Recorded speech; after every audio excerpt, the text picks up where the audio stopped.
اور آپ جان گئے ہو. اچھا یہ بات میں تھوڑی واضح کر دوں, آج کل دوستی بھی اسی مسلک پر ٹکی ہوتی ہے. یہ دوست رہا, راز کی بات بتا دی, اب دوست نے جو راز کی بات سنی وہ اس کے اندر راز نہیں رہی بلکہ اس نے کسی اور کے پاس بک دیا اس کو. حالانکہ دوستی کا مطلب آپ سمجھو رازدار ہونا چاہیے. اور اگر کوئی خلاف شرع کام ہے, خلاف شرع کام ہے, اگر پھر بھی اس کو ایسے دائرے میں لو کہ وہ کہیں پھیلے بھی نہ اور ہلکے سے اندر ہی اندر وہ ایسے معاملات ٹھیک ہو جائیں کہ ہمارا دوست سچی توبہ بھی کر لے, اس کا نام دوستی ہے. لیکن آج حالات وہی ہے کہ اپنا غم جب بتایا تو ہنس دیے, دوسرے کا سنا تو وہاں پہ جا کے گا دیے. لیکن یاد رکھو اپنے راز کو راز رکھنا یہ بھی بڑا کمال کی بات ہے. یہ بھی بڑے, جو راز تم سے نہ چھپا تو امید کیسے کر سکتے ہو کہ میرا راز جب مجھ سے ہی نہ چھپا تو سامنے والے سے کیسے چھپ سکتا ہے یہ راز. تو بہتر ہے کہ اپنا راز اپنے ہی اندر رکھا جائے, اپنا راز بس اگر کہو تو خدا وحدہ لا شریک سے کہو. اگر کوئی غلطی تنہائی میں ہوئی ہے تو اللہ سے تنہائی میں توبہ کر لو. دیکھو میں ایک بات ٹینشن فری بات بتاؤں آپ کو, میں نے کئی بار یہ بات کہی ہے لیکن اس بات کو سمجھو. کوئی بندہ گناہ کر رہا ہے, کوئی بندہ کوئی گناہ کر رہا ہے. اب وہ گناہ جب کر رہا ہے تو وہ گناہ صرف وہ بندہ جانتا ہے اور اس کا رب جانتا ہے. اس نے وہ گناہ کسی کے ساتھ شیئر نہیں کیا, وہ گناہ کسی کے ساتھ اپنا بتلایا نہیں, شیئر نہیں کیا گناہ کسی کے ساتھ. وہ راز اس بندے کے درمیان اللہ کے درمیان ہے. جب یہ بندہ گناہ کرنے والا, جب یہ بندہ تنہائی میں اللہ تعالیٰ سے معافی مانگ لے گا اللہ اسے تنہائی میں معاف فرما دے گا. یعنی چادر باندھ رہی اور چادر میں فنش ہو گئی, پردے میں معاملہ رہا, پردے میں معاملہ. لیکن اگر وہی کوئی عمل ہم نے گا دیا, بتلا دیا, عام طور سے ہوتا تو یہی ہے کہ اگر کوئی بات ہو گئی تو ہم کہتے ہیں ارے میں نے تو اس کو بیوقوف بنا دیا, بڑا اڑ رہا تھا اپنے آپ میں, اس کی دھجیاں اڑا دی ہم نے بالکل, ارے اس کو تو ایسا کر دیا ہم نے اس کو بالکل.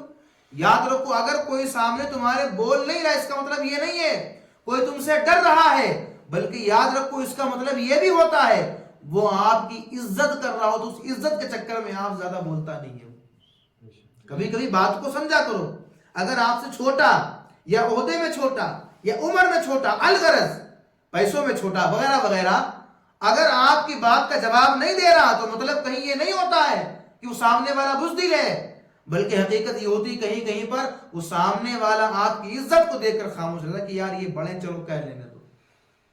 بات کو سمجھے, بات کو تو بات یہ بھی سمجھو کسی کی جو ہے, کسی کی جو اندر بردباری ہے, برداشت کا مادہ ہے, اس کو بزدلی کا نام نہ دیا جائے. اور اگر آپ نے کوئی گناہ کیا ہے اور اس کو سب کے سامنے عیاں کر دیا تو یاد رکھو اب اس گناہ کی توبہ کرنے کے لیے جتنے گواہ تمہارے اندر بنے ہوئے اس گناہ کے, ان تمام کو گواہ بنا کر پھر توبہ کرنا پڑے گی. بڑا خطرناک معاملہ. جیسا گناہ ویسی توبہ. جیسا گناہ, اگر گناہ تم نے بظاہر کیا ہے, بڑی بڑی جگہوں پر آپ نے دیکھا ہوگا, بڑے بڑے علماء کی بات ہے یہ, تو وہ کبھی اسٹیجوں پر ہوتے ہیں تو اگر کوئی معاملات ہوئے ہیں تو وہ اسٹیج کے اوپر توبہ کروا دیا کرتے ہیں.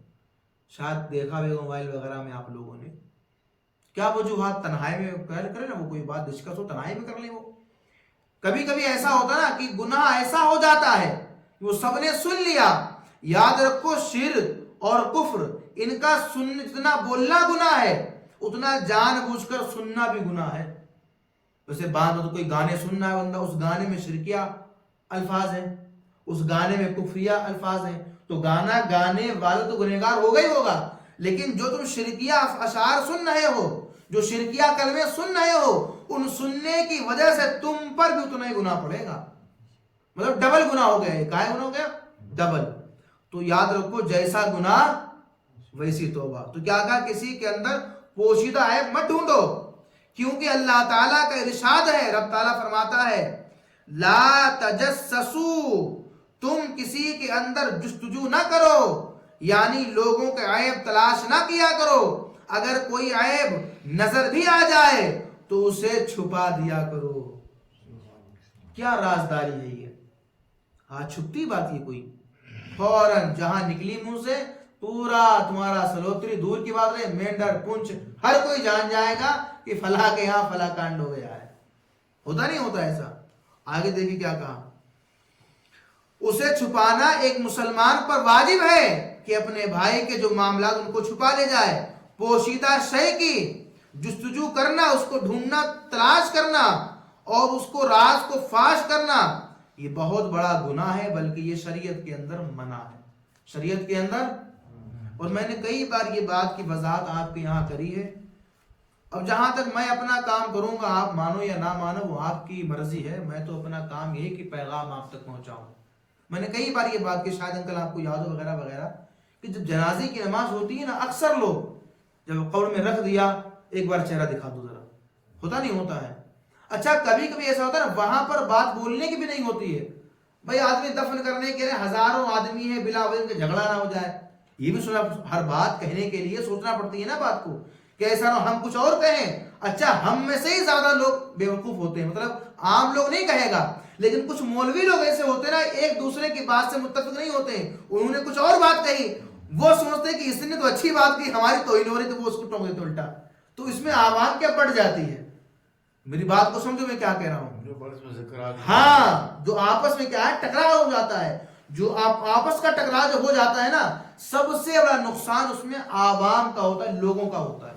کہ دیکھو مولوی لڑ گئے آپس میں، حالانکہ بات ڈسکس کرنے کی ہوتی ہے، سب کی جو مرضی کی بات یہی کہ ہاں جو بات قرآن حدیث کی ہے، وہ چاہے کشمیر ہو چاہے کہیں، بات تو وہی رہے گی نا. قرآن تو ایک ہی ہے نا بھائی، قرآن تو الگ ہے نہیں. تو جو احکام یہاں ذکر ہم کر رہے ہیں وہی احکام دنیا کے ہر کونے پر انشاءاللہ ذکر کرتے رہیں گے، کیونکہ حق وہی ہے.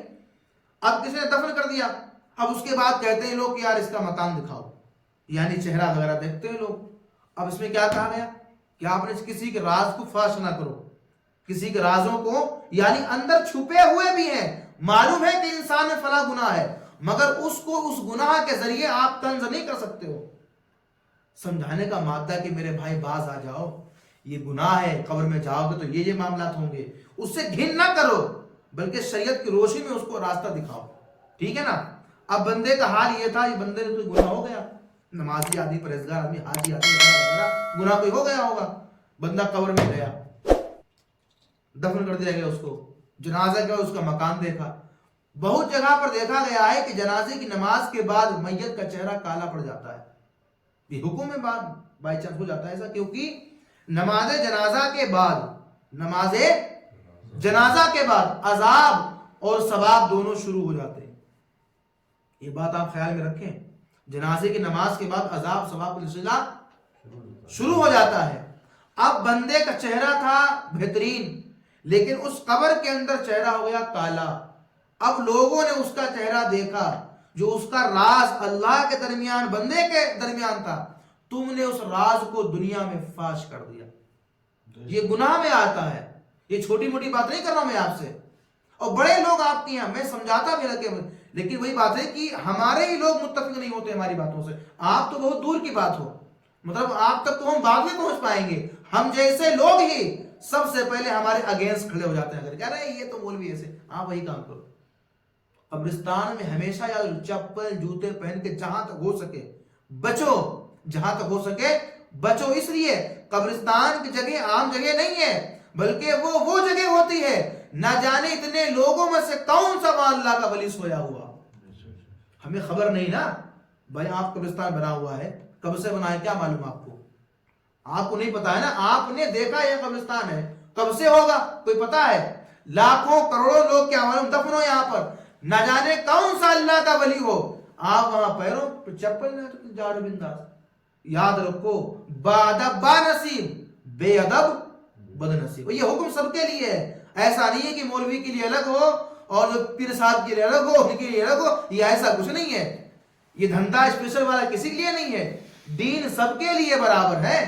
دین ہاں یہ نہیں کہ وہ ہیں تو ان کے لیے ٹھیک ہو گیا اور مولوی صاحب تو ان کو ٹوک ہٹا دیا.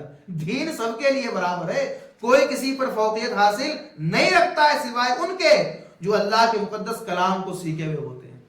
ٹھیک ہے، مراتب بلند والا ہوتے ہیں، لیکن یاد رکھو قرآن و حدیث کی روشنی میں جو کام ہوں گے نا، اسی کام کو آپ فالو کریں، انشاءاللہ نئی تازگی پیدا ہوگی آپ کے اندر. بر اللہ تعالی ہم سب کو قرآن کے ہر ایک عمل پر اللہ تعالی ہم سب کو عمل کرنے کی توفیق عطا فرمائے. مولا کریم اس مبارک مہینے کی برکت سے مولا فلسطین کے مسلمانوں پر رحم فرما, غزہ کے مسلمانوں پر رحم فرما, اور ہمارے ہندوستان کے تمام علماء پہ یا اللہ تو اپنا فضل و کرم عنایت فرما. السلام علیکم ورحمۃ اللہ.